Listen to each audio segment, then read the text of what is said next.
I want to talk about coincidences. More specifically, I want to talk about their relevance and whether or not we should pay any attention to them. One of the top posts on one of my favorite subs on Reddit, High Strangeness, a while back, was about the movie The Matrix. The post inspired me to make this video.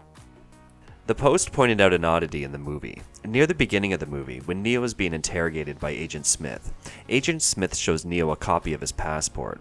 On the passport, clear as day, is the date, September 11th, 2001. Many people become slack-jawed when they learn of this detail. Had the movie The Matrix somehow foretold the terror attacks on New York City? After all, The Matrix was released in 1999, around 2 years prior to 9/11.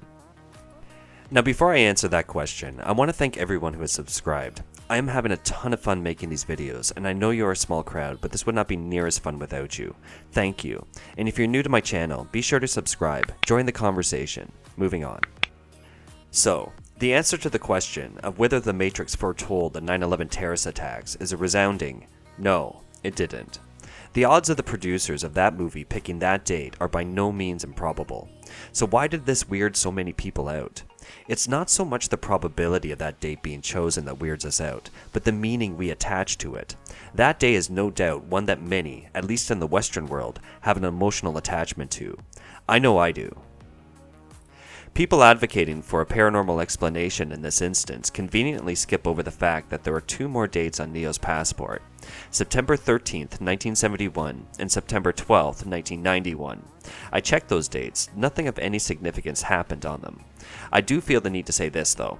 I apologize to those of you who are listening whose birthdays are on those dates. I know those dates are significant to you. Also, hey Steve, happy birthday. Anyways, the fictitious passport having that date is a simple coincidence. Nothing more. It's a nothing burger.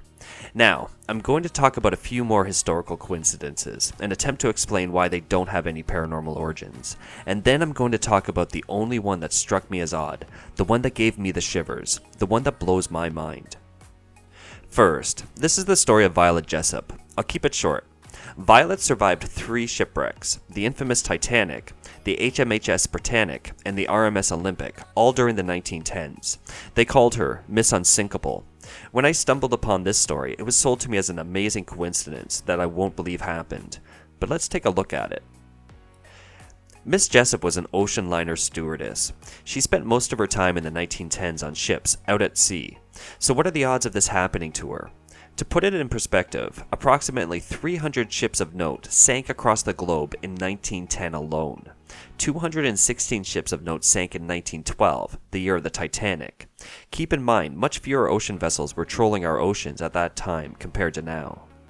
Not only is Miss Jessup's experience not a coincidence, considering her vocation, her experience was actually probable. It makes me wonder if she got hazard pay. This next story is filed under Paranormal Ghosts and Mysteries on a website I won't name. It's the story of a man in Bermuda in 1975. Tragically, this man was struck and killed by a taxi while driving a moped. Approximately a year later, the deceased man's brother, riding the same moped, was struck and killed by the same taxi and driver. Spooky, huh? Not at all. Again, this is a nothing burger. The population of Bermuda at that time was approximately 53 or 54,000 people total, a very tiny population. The chance of 2 people coming in contact with each other on an island in the same community is fairly high, and we are talking about 2 people who have predictable patterns due to their choice of work and where they lived. They simply fulfilled those predictable patterns. There was nothing paranormal about it. You know what they say, past performance is a great indicator of future performance. That taxi driver should have had his license suspended. Practically every coincidence attributed to the paranormal I came across in my research could be easily explained. Here's the truth. Extremely improbable events are commonplace. You can look out your window and see one now. In my research, I came across this example attributed to Simon Koppel of London, UK. Once enough elements are combined, any occurrence, however mundane, can be proved to be as statistically improbable as you like. For instance, from my office window, I can see a line of 10 parked cars. Seeing a row of cars in the precise colors of these, red, red, blue, black, silver, green, red, white, white, white, is pretty unlikely. The perception of remarkable coincidences oftentimes leads to supernatural, occult, or paranormal claims.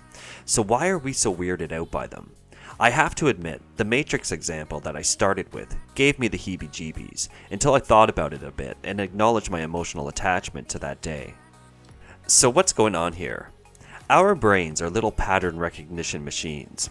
They automatically look for patterns in things. It's how we survive. We get so used to the mundane that when something outside of this happens, we get weirded out by it. But the probability of it happening is, well, 100%, because it happened.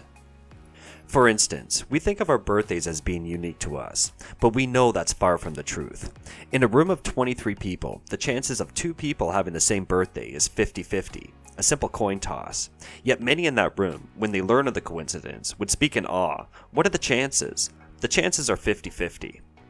Ultimately, I think the reason we tend to gravitate to coincidences is because they're fun. They are unique and often inspire a feeling of awe, and that's a fun feeling. While writing this, I quickly parsed Reddit and found this headline. Oregon man driving stolen vehicle crashes into woman driving stolen car, police.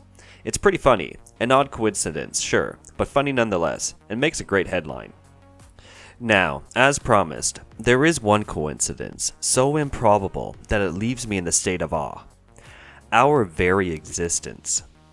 A popular infographic that circulated a few years back tried to answer the question, what are the odds you exist? The number it came up with? 1 in 10 to the 2,685,000th power. Might as well be 0. To put that into perspective, the number of atoms in the known universe is only 10 to the 80th power. Again, the probability of you existing is clocked at 1 in 10 to the 2,685,000th power. The odds that you as an individual exist are literally incomprehensible by the human mind. The entire synchronicity theory is based on improbable coincidences. That's why I don't buy it. Again, utterly inconceivable events occurring is commonplace. This world is so full of wonder that we have gotten used to it and treat it as just another Tuesday. We live in one of the most extraordinary times. We can see what is happening on the other side of the globe by flicking a switch. We can be practically anywhere on the planet within a few short days of travel, most of that travel sitting on our butts, and many of us have lifestyles that kings would have conquered for just a few centuries ago. Soak it in. Thank you for listening. If you like my work, please hit that like button and consider subscribing. And remember, this ride is not without risk. Be careful out there, and take care.